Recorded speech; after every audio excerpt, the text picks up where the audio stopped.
Narendra Modi, JP Nadda, Bharat माता की, भारत माता की। আমাদের প্রার্থী মাস্টারমশাই অশোক পুরকায়েত, সেই অশোক পুরকায়েতের সমর্থনে আজকে সাগরে আমরা মথুরাপুরে এই যে সভা তো করছি, এই সভায় উপস্থিত জেলার সভাপতি নবেন্দু নস্কর, উপস্থিত আমাদের রাজ্যের সম্পাদক নবারুণ নায়েক, আমাদের প্রার্থী অশোক পুরকায়েত, বিভাগ কনভেনর দীপঙ্কর জানা, উপস্থিত আমাদের প্রাক্তন 21 সালের প্রার্থী বিকাশ কামিল্লা, বিপ্লব নায়ক জেলা সম্পাদক, জেলা সম্পাদিকা অনিতা বর্ম প্রধান, জেলা সহসভাপতি চঞ্চল পান্ডা, সাগর বিধানসভার কো কনভেনর অশোক নায়েক, কো কনভেনর অসিত মণ্ডল, মণ্ডল সভাপতিগণ কৌস্তব বেরা, চিন্ময় সাহু, পার্থসারথী দাস, বিনয় মণ্ডল, জেলা সম্পাদক সহ অন্যান্য বিভিন্ন যারা পদাধিকারী এখানে উপস্থিত আছেন, সবাইকে একবার জোরে হাততালি দিয়ে আপনারা সকলে মিলে স্বাগত জানান। আমাদের এখানে যুব মোর্চা এবং মহিলা মোর্চার নেতৃত্বরা আছে কোথায়? এই তো, এদের জন্য জোরে হাততালি। বিরাট বাইক মিছিল করে যুব মোর্চা আমাদেরকে নিয়ে এসে হেলিপ্যাড থেকে এখানে উঠি। আমি যখন নামার সময় আমি নবারুণ নায়েককে জিজ্ঞেস করলাম যে নবারুণ দা, বেশি পয়সা করি তো রাজ্য দিতে পারেনি, আপনারা তো মাথায় শেড তৈরি করতে পারেননি, তো সাগরে কি এত রোদে, এই চড়া রোদে আমার কর্মী সমর্থকরা উপস্থিত থাকবে? নবারুণ নায়েক আমাকে বললেন, দাদা আরে রোদ তো কোনো ব্যাপার না, বঙ্কিম হাজরার সাথে যারা লড়াই করছে তারা এই রোদের সাথে 100 বার লড়াই করতে পারবে এই বঙ্কিম হাজরার মতো চোরের সাথে।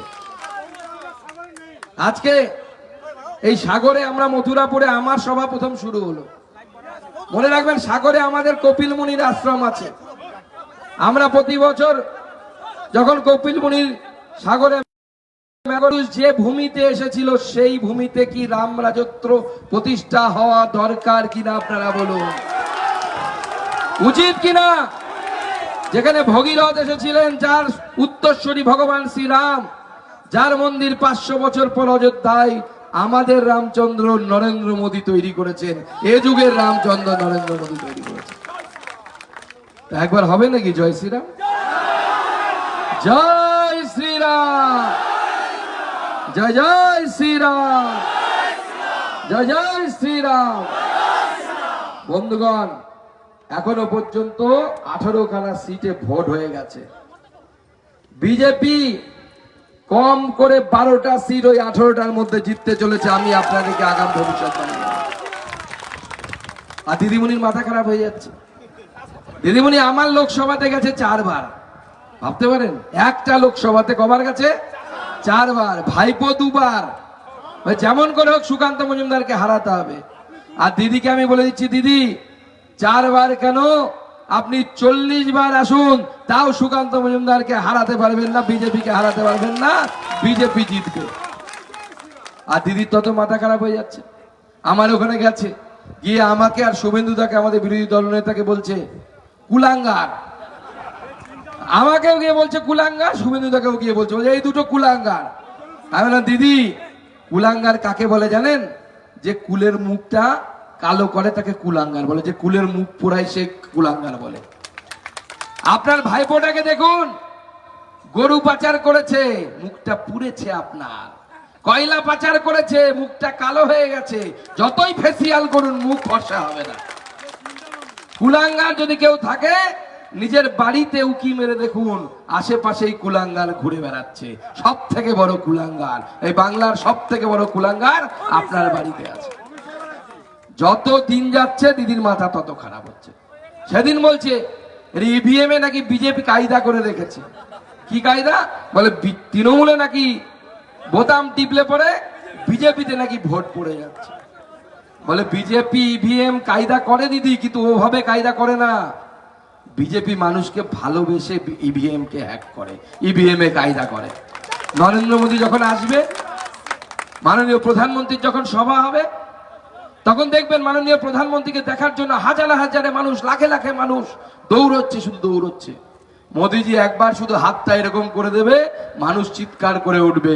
বিজেপি এইভাবে ইভিএম এ কায়দা করে, আর এইভাবে বিজেপি জেতে, এবারও জেতে। 400-র বেশি সিট নিয়ে নরেন্দ্র মোদী তৃতীয়বারের জন্য প্রধানমন্ত্রী হতে চলেছে। এবার আমাদেরকে ঠিক করতে হবে, মথুরাপুরে চাল চোর বাপি হালদার, তাই তো তৃণমূলের প্রার্থী। আরে সবাই বলছে ভাইপো বেঁচেছে, আমি বললাম ভালোই তো, কেন বাংলায় একটা কথা আছে, রতনে রতন চেনে সরে চেনে, তো রতনে রতন চেনে চোরে চেনে চোর। তো কয়লা চোর গরু চোর যদি বাঁচে প্রার্থী, কাকে বাঁচবে? চাল চোরকে বাঁচবে। চোরের ফ্র্যাঞ্চাইজি দেওয়া হবে। এই চাল চোরকে কিছুতেই মথুরাপুর থেকে জিততে দেওয়া যাবে না। এইখান থেকে আমাদের মাস্টারমশাইকে আমরা লোকসভায় পাঠাবো। আর আমি দুবার সাংসদ রত্ন পুরস্কার পেয়েছি, গোটা দেশের মধ্যে প্রশ্ন করাতে প্রথম। আমি আপনাদেরকে গ্যারান্টি দিচ্ছি, আপনি যদি এই মাস্টারমশাইকে পাঠান, সংসদে কিভাবে কাজ করতে হয়, কিভাবে কাজ করে আনতে হয়, আমি সেটা শিখিয়ে দেবো মাস্টারমশাইকে। এই মাস্টারমশাইকে ট্রেনিং দিয়ে এমন সাংসদ তৈরি করা হবে, এটা ভারতীয় জনতা পার্টি, যেখানে মানুষের পাশে দাঁড়ানো সব থেকে বড় কথা। সে মানুষের পাশে কিভাবে দাঁড়াতে হয় সেই ব্যবস্থা আমরা করব। চুরি করা নয়, তৃণমূল শুধু পারে চুরি করতে পারে, চুরি ছাড়া অন্য কিছু করতে পারে না। নদী বাঁধ আপনাদের কতদিন থেকে খারাপ হয়ে গেছে, টাকার পর টাকা আসছে, কেন্দ্র সরকারও টাকা পাঠাচ্ছে, সেই টাকা কোথায় চলে যাচ্ছে কেউ খুঁজে পাচ্ছে না, সব বঙ্কিম হাজরার পকেটে ঢুকে যাচ্ছে। গতবার এসে বলে গেছিলাম বঙ্কিম হাজরা চোর, আমার কুশপুত্তলিকা পুড়িয়েছিল। এখন বলছি বঙ্কিম হাজরা চোর নয়, বঙ্কিম হাজরা ডাকাত। ডাকাত কোটি কোটি টাকা লুট করে খাচ্ছে। এখন আমার নতুন টেকনোলজি এনেছে বাঁধ মেরামত করার, বলে কি বাঁধে ত্রিপল দিয়ে ঢেকে দাও, কি দিচ্ছে কিনা? হ্যাঁ, ত্রিপল দিয়ে বাঁধ ভাঙা আটকানো যায়? যাবে? নদীর কাটন আটকাবে? বাঁধ ভাঙতেই থাকবে। এই বাঁধ যদি মেরামতি করতে চান, যদি কেন্দ্র সরকারের প্রকল্প আনতে চান, কেন্দ্র সরকারের টাকা আনতে চান, তাহলে আমাদের মাস্টারমশাইকে জিতিয়ে নরেন্দ্র মোদীর কাছে পাঠান। নরেন্দ্র মোদী আপনাদের বাঁধ মেরামতের ব্যবস্থা করবে, নরেন্দ্র মোদী আপনাদের কাজ করবে। আজকে ভাবতে অবাক লাগে, এরা চুরি করতে করতে কোন জায়গায় পৌঁছে গেছে। আজকে তো এই জেলায় এসে আমি প্রথম জানতে পারলাম, নতুন জানতে পারলাম, যারা ভালো মানুষ, অর্থাৎ আমার মতো আপনার মতো সুস্থ স্বাভাবিক, তাদেরকে নাকি প্রতিবন্ধী কার্ড দিয়ে দিচ্ছে। কি সত্যি কিনা? হ্যাঁ, ভগবান, চুরির একটা লিমিট আছে। আপনারা চিন্তা করবেন না, সমস্ত কাগজ আমাকে দিন, প্রয়োজনে এরও সিবিআই তদন্ত করে বঙ্কিম হাজরাকে জেলের ভেতরে পাঠানোর ব্যবস্থা করা হবে। আরে এই প্রতিবন্ধীদের টাকা কি মমতা ব্যানার্জির টাকা নাকি? কেন্দ্র সরকার টাকা পাঠায়, মমতা ব্যানার্জি নয়, মোদি টাকা পাঠায়। সেই মোদির টাকা যদি কেউ চুরি করে বেআইনি ভাবে যাদের পাওয়ার কথা না তাদেরকে পাইয়ে দেয়, আমি এই মঞ্চ থেকে গ্যারান্টি দিয়ে যাচ্ছি, তাদের জেলের ভেতরে ঢুকানোর ব্যবস্থা আমরা করব, সেই ব্যবস্থা আমরা করব। আর এখন যে আপনারা বলছেন যে বাপি হালদার চাল চুরি করেছিল, কোন সময় করেছিল? পঞ্চায়েত মেম্বার থাকা অবস্থায়। তাই বঙ্কিম হাজরা এখন ঠিক করেছে কাউকে কিছু খেতে দেবে না, সব একাই খাবে। শালাকে নেতা বানিয়েছে, কি প্রধান যেন নামটা? জামাই, শালা না জামাই। হ্যাঁ জামাই। তবে এরা এমন জামাই না, শালাই বলতে হয় এদেরকে, জামাই বলা যাচ্ছে না। বউকে প্রধান বানিয়েছে, তাই তো? হ্যাঁ, এই যে আমরা যে জায়গাটাতে এলাম, কি নাম, ইন্দ্রপুর না কি নাম? রুদ্রপুর। রুদ্রনগরের প্রধান কে? হ্যাঁ, বঙ্কিম হাজরার স্ত্রী। আবার নিচে একটা কি ওয়াটার অ্যাম্বুলেন্স না কি বানিয়েছিল নাকি শুনেছিলাম, সেইটা নিয়ে ঘুরে বেড়াতো। এই চোরেরা চুরি ছাড়া কিচ্ছু জানে না। আপনাদের এখানে প্রতিবন্ধীর কার্ড চুরি করে লোককে পয়সা পাইয়ে দিচ্ছে। কোন জায়গায় রেশন চুরি, মন্ত্রী জেলের ভেতরে, কি জানেন তো? জ্যোতিপ্রিয় মল্লিক, সে শুধু রেশন চুরি করেনি, সে তো রেকর্ড করে দিয়েছে। পশ্চিমবঙ্গে কেন, ভারতবর্ষে এই ধরনের ঘটনা কেউ ঘটাতে পারেনি যেটা আমাদের প্রাক্তন খাদ্যমন্ত্রী করেছে। কি করেছে? সে লোকের বউ চুরি করেছে। এটা আমি বলছি না, তৃণমূলের একজন প্রাক্তন কাউন্সিলর যেদিন আমাদের প্রাক্তন খাদ্যমন্ত্রী জ্যোতিপ্রিয় মল্লিক সিবিআই এর হাতে ধরা পড়লো, ইডির হাতে ধরা পড়লো, সেদিন সে বেচারা কাঁদতে কাঁদতে ক্যামেরার সামনে বলছে, কি বলছে? দাদা, আমার বউকে নিয়ে আমাকে না বলে দার্জিলিং ঘুরতে চলে গেছিল মন্ত্রী। কি এটাকে বউ চুরি বলা উচিত কিনা? তো এরা বউ চুরি থেকে শুরু করে পায়খানা চুরি, কোনো চুরি বাদ রাখছে না। আর চোরেদেরকে কোথায় রাখা উচিত আপনাদের মতে? কোথায় রাখা উচিত? জেলের ভেতরে রাখা উচিত কিনা? তাহলে মোদিজি ঠিক কাজ করছে কিনা? করছে তো। দিদিরা মোদিকে বলছে যে মোদিজি আপনি আমাদের লোকদেরকে জেলে ঢোকাচ্ছেন। আরে চোরেদেরকে জেলের ভেতরে ঢোকাবে না তো কি বাইরে জামাই আদর করবে? ওটা তৃণমূল কংগ্রেস করে। দিদি কান খুলে শুনে রাখুন, মোদি হচ্ছে এই ভারতবর্ষের চৌকিদার। যতদিন নরেন্দ্র মোদি আছে ততদিন চোরেরা চুরি করলে জেলের ভেতরে যাবে, জেলের বাইরে থাকতে পারবে না, সে জেলের ভেতরে থাকতে হবে। এবং দিদিমণি তৈরি হয়ে যান। এই যে 25,000 লোকের চাকরি চলে গেছে, মাঝখানে কোন রকমের সুপ্রিম কোর্ট তাদের স্টে অর্ডার দিয়েছে, এর মধ্যে ধরা পড়েছে 8,000 চাকরি। আমরা বলছি না, দিদিমণির সাধের স্কুল সার্ভিস কমিশন বলছে 8,000 চাকরি বেআইনি চাকরি।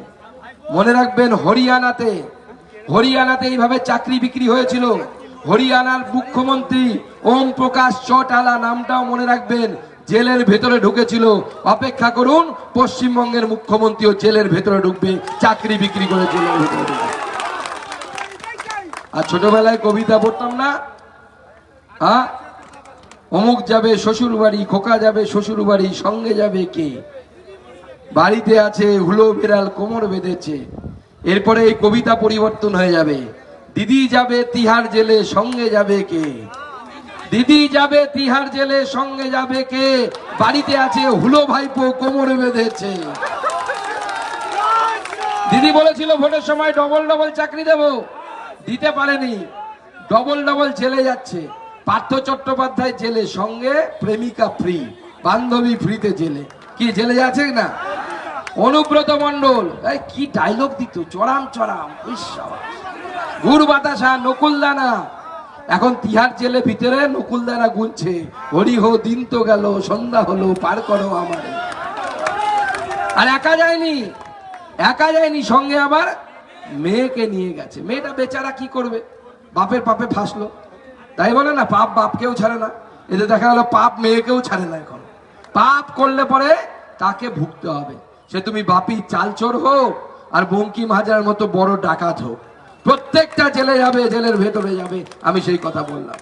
আজকে মুড়িগঙ্গা নদীর ব্রিজ থেকে শুরু করে নদীবাদের সমস্যা। আমি শুনলাম কপিল মুনির আশ্রমের সামনে 19 কোটি না কত কোটি টাকা স্যাংশন হয়েছিল, সব নাকি জলের মধ্যে ভেসে গেছে। প্রত্যেকবার আমি দেখি সাগর মেলার আগে, গঙ্গাসাগর মেলার আগে নদী খনন করা হয়, ড্রেজিং বলে, তাই না? প্রত্যেকবার ড্রেজিং হয়, কোটি কোটি টাকা দেওয়া হয়, সেই টাকা কোথায় চলে যায় কেউ খুঁজে পায় না। আপনারা কাগজ জোগাড় করুন। শুনুন, এই যে শ্বশুর এবং জামাই, এই দুজনেরই কাগজপত্র জোগাড় করুন। আমি বলছি, সেই কাগজ জোগাড় করে আমাদের প্রার্থী হোক, প্রার্থী তো না, আগামী দিনে আপনাদের সাংসদ, তার মাধ্যমে হোক, আমাদের জেলা সভাপতি নবেন্দ্র নস্করের মাধ্যমে হোক, আপনারা পাঠান, আমাদের কাছে পাঠান। হাইকোর্টে গিয়ে আমরা সিবিআই তদন্তের অর্ডার নিয়ে এই চোরেদেরকে জেলে ঢোকানোর ব্যবস্থা করব। এই চোরেরা জেলে ঢোকানো কি হবে তো? কিন্তু তার জন্য এই সাগর থেকে আমাদের দাদা তো জিতবে, কিন্তু সাগর থেকে আমার লিড চাই। লিড হবে? শুনুন, সব শেষে রামায়ণের সেই গল্পটা মনে করিয়ে দিই। আমরা সবাই জানি, রামায়ণে রামচন্দ্র গেছে সাগরের উপর দিয়ে সেতু তৈরি করছে, লঙ্কাতে যাবে। মানব সেনা জয় শ্রীরাম বলতে বলতে পাথর ফেলছে, আর পাথর সমুদ্রের মধ্যে ভাসছে। ওই সময় দেখা গেল একটা কাঠবিড়ালি, সে জলের মধ্যে ডুব দিচ্ছে, সমুদ্রে সাগরে উপরে উঠে এসে বালিতে গড়াগড়ি খাচ্ছে, আর খেয়ে পাথরের উপরে গিয়ে লাফালাফি করছে। তো জাম্বুমান জিজ্ঞেস করলো, আরে কাঠবিড়ালি তুই বেটা কি করছিস এর মধ্যে? তো কাঠবিড়ালি বলছে, আমি তো সেতু তৈরি করছি, রাম সেতু। তুই কিভাবে সেতু তৈরি করছিস? সেতু তো আমরা তৈরি করছি, পাথরের মধ্যে জয় শ্রীরাম লিখে সেই পাথর নদীর মধ্যে সমুদ্রের মধ্যে ফেলে দিচ্ছি, সেই পাথর ভাসছে, সেই রাম নামে পাথর ভাসছে, সেই পাথরের উপর দিয়ে ব্রিজ তৈরি হবে, রামচন্দ্র হেঁটে যাবে, সেতু তৈরি হবে। কাঠবিড়ালি বলছে, এই যে আমি জলের মধ্যে ডুব দিচ্ছি, মাটিতে গড়াগড়ি খাচ্ছি, আমার বালি গায়ে দু চারটে করে বালিকণা লাগছে, বালুকণা লাগছে, সেই বালি নিয়ে গিয়ে আমি পাথরের উপরে ঝাড়ছি, আর পাথরের কোনায় কোনায় দু চারটে করে বালিকণা জমা হচ্ছে।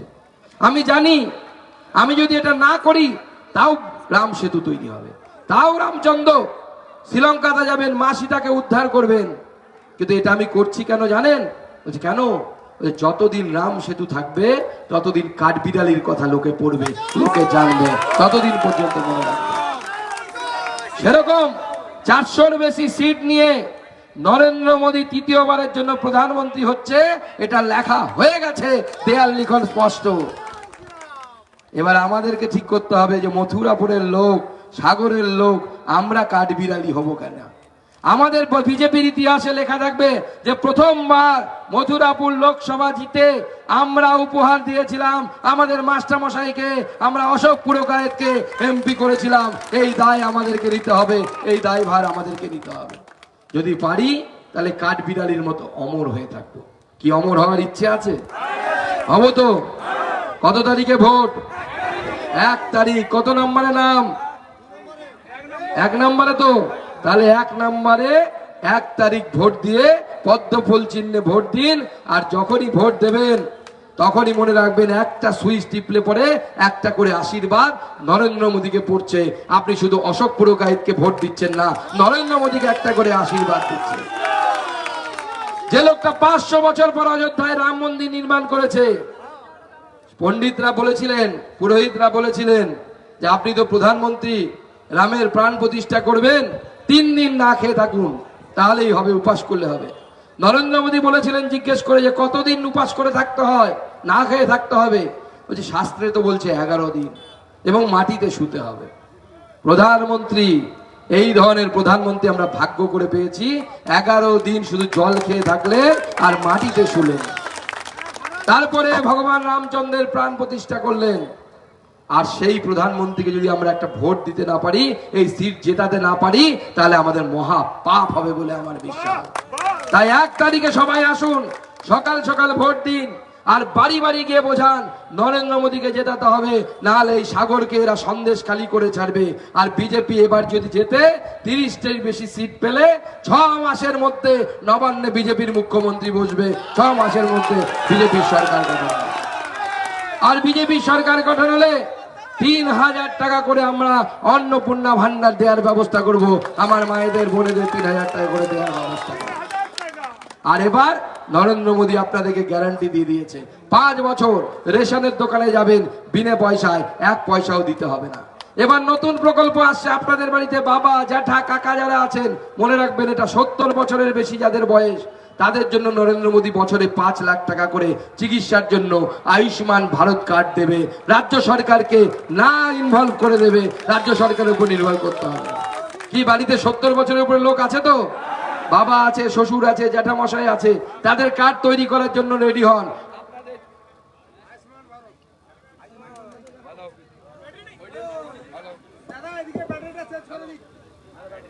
আপনারা সবাই রেডি হন, আমাদের সাংসদ ওই ফর্ম ফিল আপ আপনাদেরকে করাবে, এবং আয়ুষ্মান ভারতের কার্ড 70 বছরের বেশি যারা, তাদেরকে আমরা দেব, এবং 5 লক্ষ টাকার বছরে চিকিৎসার ব্যবস্থা নরেন্দ্র মোদী করবেন। তাই মনে থাকবে তো, 1 তারিখ 1 নম্বরে পদ্মফুলে ভোট দিন, আর অশোক পুরকায়েতকে জেতান, নরেন্দ্র মোদীর কাছে পাঠান, আর নরেন্দ্র মোদীর সরকারে অংশগ্রহণ করুন। 1 তারিখে আপনারা আশ্বস্ত করে আমাদের সকলে মিলে বলুন, ভারত মাতা কি, ভারত মাতা কি, ভারত মাতা কি।